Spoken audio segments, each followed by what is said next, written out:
વાત કરીએ મહત્વના સમાચારની સાથે તો મહત્વના જે સમાચાર આવતીકાલથી શારદીય નવરાત્રીનો પ્રારંભ થવા જઈ રહ્યો છે।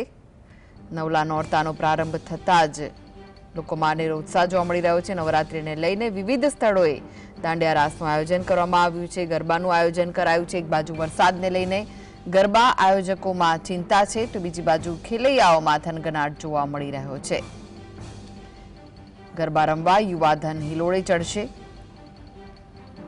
નવરાત્રીને લઈને લોકોમાં ભારે ઉત્સાહ જોવા મળી રહ્યો છે। આવતીકાલથી શારદીય નવરાત્રીનો પ્રારંભ થવા જઈ રહ્યો છે। આ વખતે એક નોરતું વધારે હોવાથી પણ ખેલૈયાઓમાં ઉત્સાહ છે। એક દિવસ વધારે ગરબે રમવા મળશે તો વિવિધ જગ્યાએ ગરબાઓનું આયોજન કરવામાં આવ્યું છે, પરંતુ વરસાદનું વિઘ્ન પણ જોવા મળે છે। તેમ છતાં પણ ખેલૈયાઓનો ઉત્સાહ જોવા મળી રહ્યો છે।